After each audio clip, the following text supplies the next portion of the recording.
Hello friend, this is Sudha, this is your psychology class. Psychology में हम सब पढ़ रहे थे व्यक्तित्व। व्यक्तित्व में हमारा टॉपिक चल रहा था व्यक्तित्व के सिद्धांत। व्यक्तित्व के सिद्धांत में हमने टाइप थ्योरी पढ़ी। टाइप थ्योरी में हमने हिपोक्रेट्स का सिद्धांत पढ़ा, जो सबसे प्राचीन, सबसे पुराना और सबसे वैज्ञानिक सिद्धांत माना जाता है। उसके बाद हमने आधुनिक जो वर्गीकरण था, आधुनिक वर्गीकरण के बारे में भी जाना। आधुनिक वर्गीकरण में था मनोवैज्ञानिक गुणों के आधार पर और शील गुणों के आधार पर, सामाजिक गुणों के आधार पर बंटवारा जो हुआ था, उसमें हमने शेल्डन का सिद्धांत पढ़ा। आज हम स्टार्ट करेंगे क्रैशमर का सिद्धांत। ठीक है। टाइप थ्योरी में हम किसके बारे में पढ़ेंगे? क्रैशमर के सिद्धांत के बारे में। ठीक है। ये वर्गीकरण शारीरिक गुणों के आधार पर था।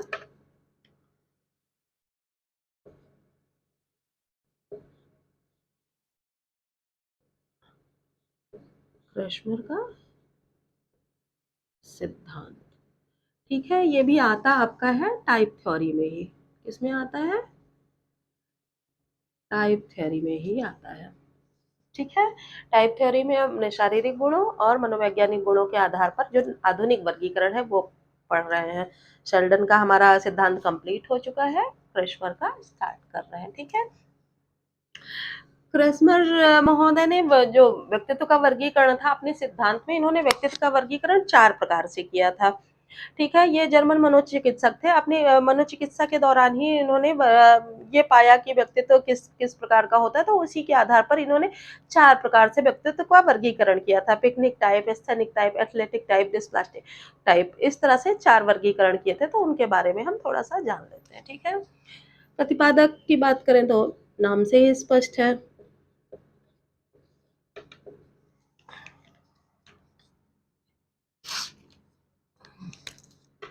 क्रैशमर थे।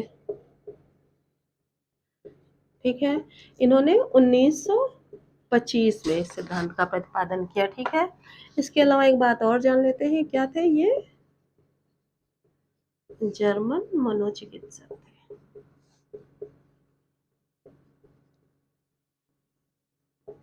ठीक। अब हम इनके वर्गीकरण की बात करते हैं।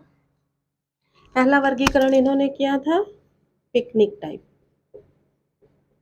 पिकनिक टाइप या पिकनिक प्रकार। ठीक। पिकनिक प्रकार के लोगों की बात करें तो छोटे कद छोटा होता था, गोलू मोलू से एकदम गोल मटोल होते थे, खुशमिजाज, आराम पसंद, बहिर्मुखी, ऐसे होते थे। चलिए देख लेते हैं। शारीरिक बनावट कैसी होती है? कद छोटा, गोलाकार। ठीक।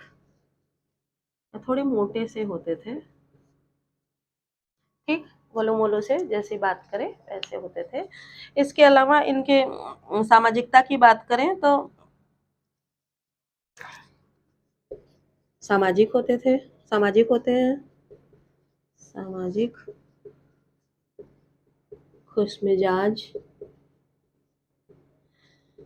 खाने पीने के शौकीन होते हैं। इसी वजह से इनका शरीर थोड़ा मोटा होता है।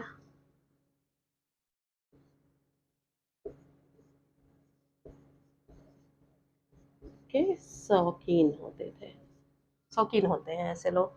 ठीक। अगर इनके व्यवहार की बात करें, मतलब स्वभाव की, तो ये लोग कैसे, इनको साइक्लॉइड कहा क्रैशमर महोदय ने। इन लोगों के स्वभाव को साइक्लॉइड कहा। ठीक है।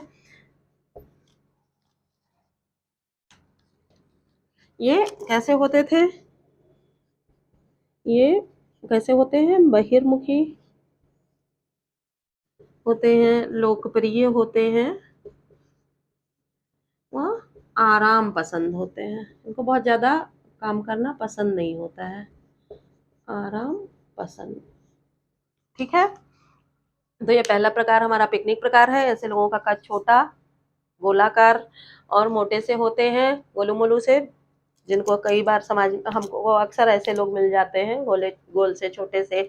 ठीक, मतलब बहुत ज़्यादा ठिगना कद नहीं होता है, लेकिन हाँ छोटा कद होता है, सामान्य से थोड़ा छोटा होता है। ये लोग सामाजिकता में लिप्त रहते हैं और खुश मिजाज होते हैं, लोगों से मिलनसार में मतलब मिलनसार प्रवृत्ति के होते हैं, लोगों से जल्दी ही व्यवहार बना लेते हैं। और ये इनको किसकी संज्ञा दी, इनके व्यवहार को साइक्लॉइड की संज्ञा दी। ये लोग बहिर्मुखी होते हैं, आराम पसंद होते हैं, लोगों से मेल व्यवहार ज्यादा बनाते हैं, यानी सामाजिकता से परिपूर्ण होते हैं। ठीक, नोट डाउन करिए, फिर दूसरा प्रकार बताती हूँ।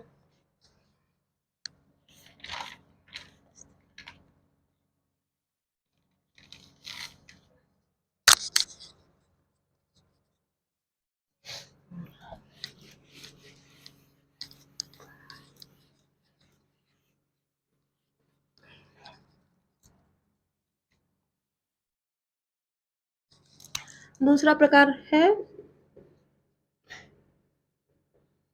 स्थेनिक प्रकार।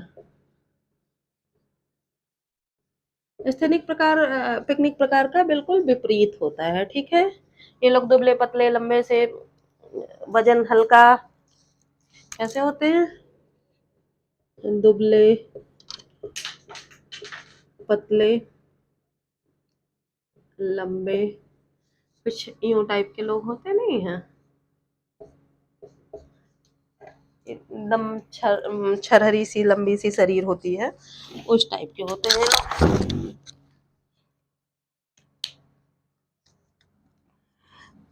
इनकी मांसपेशियां मतलब जैसे थोड़ी कम विकसित होती हैं।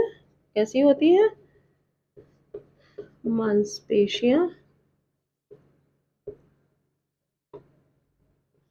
कम विकसित, मांसपेशियां कम विकसित होती हैं, इसी वजह से इनका वजन कम होता है। ठीक है, जब हाथ पैर पतला पतला होगा तो वजन ऑटोमेटिक कम हो जाएगा। ठीक है, वजन कम होता है। इनके स्वभाव को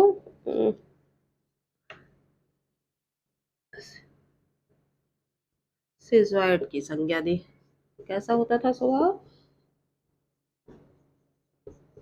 सिजोइड कहा कृष्ण महोदय ने। ठीक है, ये लोग चिड़चिड़े, सामाजिकता से दूर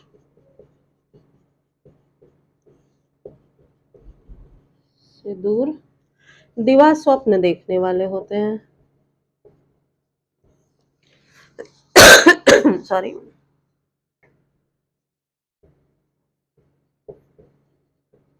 काम धाम करेंगे नहीं तो दिवा स्वप्न ही देखेंगे कि हाँ ये हो सकता है, ऐसा हो जाता तो वैसा रहता, वैसा होता तो वैसा होता, मैं ये कर दूंगा, ये हो जाएगा। हर बात में चिढ़ जाने वाले, तुनुक मिजाज से, किसी की बात को पसंद नहीं करने वाले, लोगों में घुलने मिलने वाले नहीं होते हैं, इस टाइप के लोग होते हैं। दुबले पतले, अपने आप में ही रूखे सूखे चिढ़े से बैठे रहते हैं। ये लोग ज्यादा व्यवहारिक नहीं होते हैं, लोगों की व्यवहारिकता से इनको कोई मतलब भी नहीं होता। इनको लगता है कि ये खुद ही सारा काम कर लेंगे, किसी ने इनकी हेल्प कर दी तो वो भी इनके लिए गुनाह हो जाता है कि हाँ इनकी तो इज्जत ही चली गई। इस टाइप के लोग ये होते हैं, नोट डाउन करिए।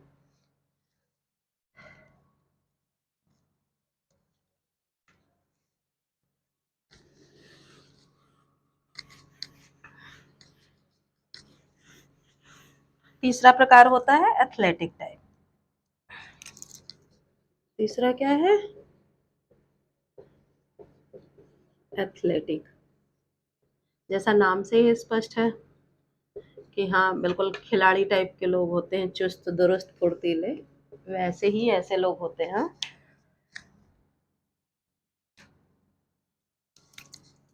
इनकी क्या होती है, मांसपेशियां, शारीरिक रचना कैसी होती है, मांसपेशियां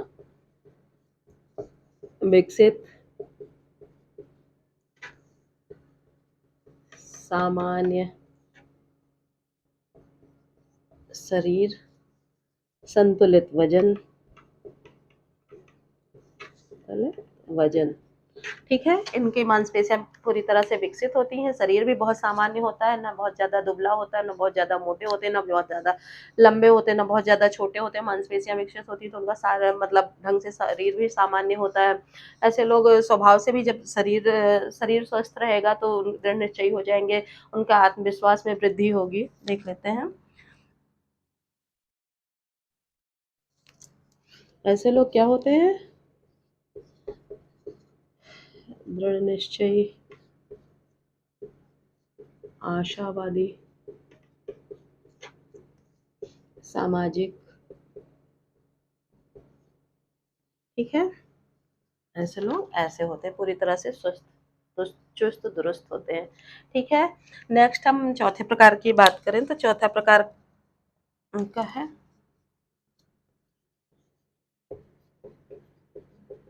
डायस्प्लास्टिक। डायस्प्लास्टिक प्रकार, ठीक है। डाइस प्लास्टिक प्रकार ऊपर के जो पहले और दूसरे प्रकार का है, पिकनिक और एस्थेनिक, दोनों का मिला जुला रूप होता है, तो वो क्या होता है, डाइस प्लास्टिक होता है।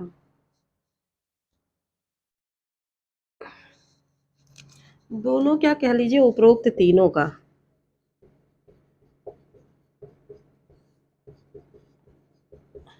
उपरोक्त तीनों का मिला जुला रूप होता है। ठीक है, होता है। स्वभाव की बात की जाए तो ये स्वभाव से भी, भाव से भी मिले जुले होते हैं।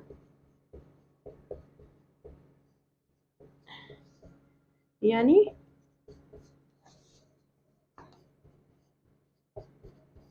तीनों का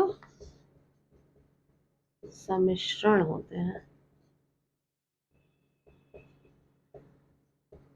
ठीक है, ये जैसे मौके के हिसाब से नाराजगी भी दिखाते हैं, खुश भी होते हैं और झगड़ा भी कर लेते हैं, सामाजिकता दिखाते भी हैं, लोग व्यवहार भी बना लेते हैं लोगों से, मौका पड़ता है तो अलग थलग भी हो जाते हैं। मतलब ये परिस्थिति के अनुसार कार्य करते हैं, इनका शरीर भी स्वस्थ रहता है। ऐसा नहीं है कि बहुत ज्यादा लंबे हो गए तो मोटे नहीं होंगे, मोटे लंबे भी हैं, चौड़े भी हैं। तो इस टाइप के लोग ऐसे होते हैं। ठीक है, ये हो गए डायस्प्लास्टिक। आप इसको नोट डाउन करिए, नेक्स्ट वर्गीकरण आपको बताती हूँ।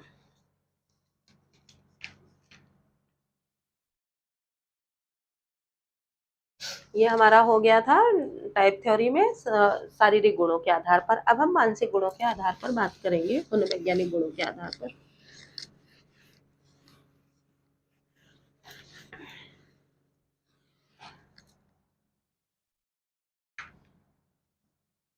कैसा है, मनोवैज्ञानिक गुणों के आधार पर। नोट्स आप जरूर बनाते चलिए, चीजें नोट करते चलिए, बहुत ज्यादा डिटेल आपको नहीं दे रहे हो, हिंट जितना आपको याद करना, जितना आपको तैयार करना, एग्जाम्स में आते हैं क्वेश्चन, उन्हीं से रिलेटेड चीजें आपको बता रही हूँ। बहुत ज्यादा नहीं याद करना है, पर जितना याद करना है उसको तो नोट डाउन आपको करना ही पड़ेगा, उसको चीजें तैयार करनी पड़ेंगी, माइंड में सारी बातें रखनी ही पड़ेंगी। ठीक है, तो देख लेते हैं मनोवैज्ञानिक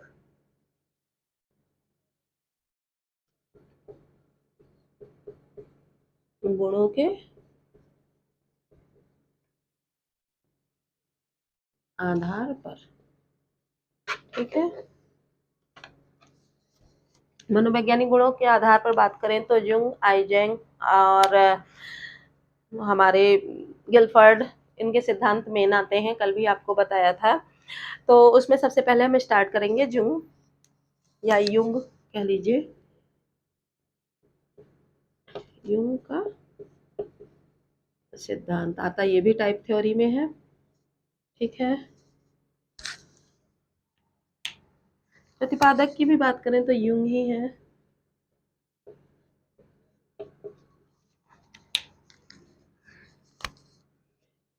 युंग महोदय ने इसका प्रतिपादन कब किया था, 1923 में किया था। 1923 में इसका प्रतिपादन किया था। इनके अनुसार व्यक्तित्व को इन्होंने तीन बात अपने सिद्धांत में बताया कि व्यक्तित्व तीन प्रकार के होते हैं, अंतर्मुखी, बहिर्मुखी और उभयमुखी, तीन प्रकार से व्यक्तित्व को बताया था। रीट के एग्जाम में अंतर्मुखी और बहिर्मुखी के बारे में पूछा जा चुका है, इस तरह से क्वेश्चन आ चुका है कि अंतर्मुखी और मुखी और बहिर्मुखी, इनकी संज्ञा सर्वप्रथम किसने दी थी, तो युंग ने दी थी, याद रखिएगा। तो क्वेश्चन आपको जितने भी प्रकार या जितने भी सिद्धांत बताए जा रहे हैं उनसे कभी ना कभी आया है, इंपॉर्टेंट सारे टॉपिक हैं।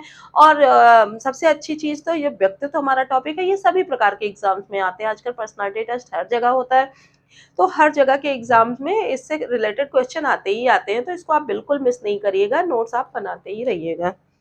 ठीक है, तो पहला प्रकार हम देख लेते हैं,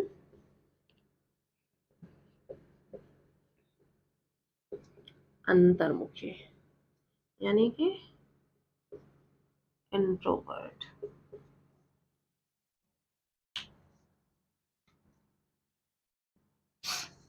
अंतर्मुखी व्यक्तित्व के लोग कैसे होते हैं? आत्म केंद्रित, सबसे पहली चीज तो अकेलापन पसंद करने वाले,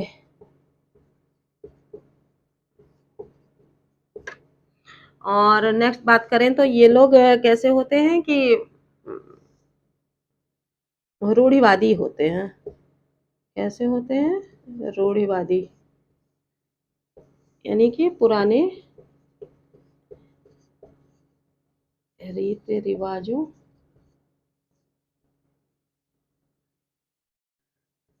को मानने वाले। ठीक है, दृढ़ निश्चय कर लेते हैं जो पुराना रीत रिवाज है उसको हम जरूर मानेंगे, उसी रूढ़ियों पे चलेंगे, कोई नई चीज नहीं करना, पुराने रीत रिवाज में एकदम मस्त से रहते हैं और अकेले रहते हैं, अलग थलग से रहते हैं, किसी से किसी को अपनी बात नहीं शेयर कर पाते, अपनी बातें किसी को बताते नहीं, किसी की बात जानने की भी कोशिश नहीं करते हैं, बिल्कुल अलग थलग से रहते हैं ऐसे लोग। इन लोगों को समाज से कोई मतलब, बहुत ज्यादा मतलब नहीं होता है, किसी ने कुछ बता दिया तो जान लिया, नहीं बताया तो कोई बात नहीं। समाज में कोई घटना घटी है उससे भी इनको कोई मतलब नहीं होता है, किसी तरह की चीज़ों को जानना भी नहीं चाहते हैं। किसी ने बता दिया अच्छी बात, तक किसी ने नहीं बताया तो और अच्छी बात। इस टाइप के लोग ऐसे होते हैं। ठीक है। दूसरे प्रकार की बात करें तो दूसरा है बहिर्मुखी, यानी कि एक्सट्रोवर्ट।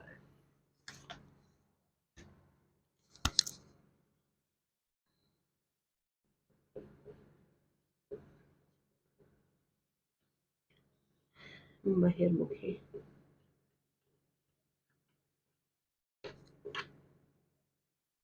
Extrovert type.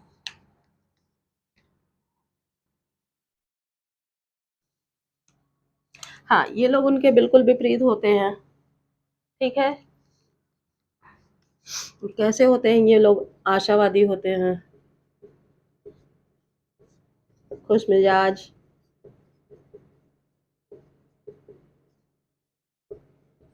सामाजिक,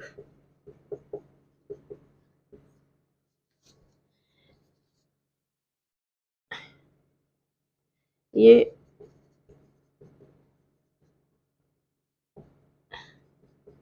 यथार्थवाद से दूर,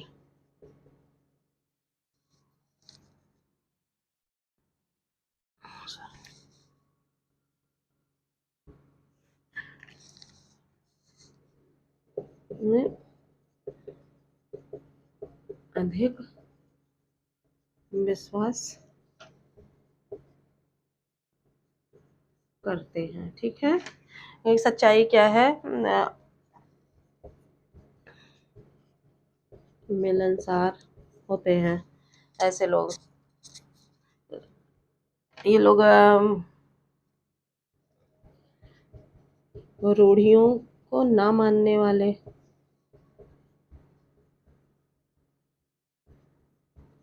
ना मानने वाले होते हैं। ठीक है।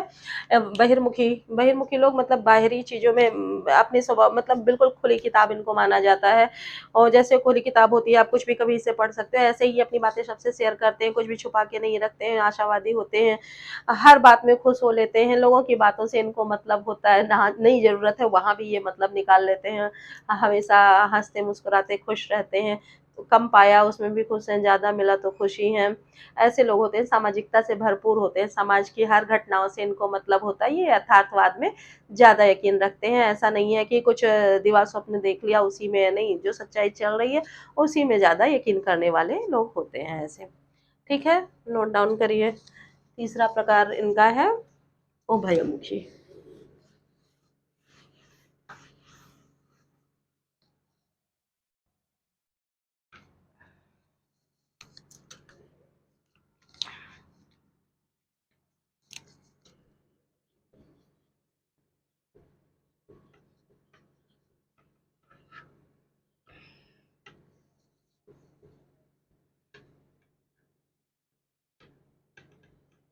एम्बिवर्ट।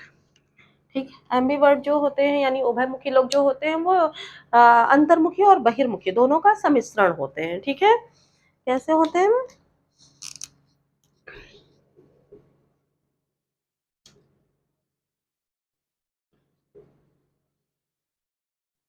अंतर्मुखी व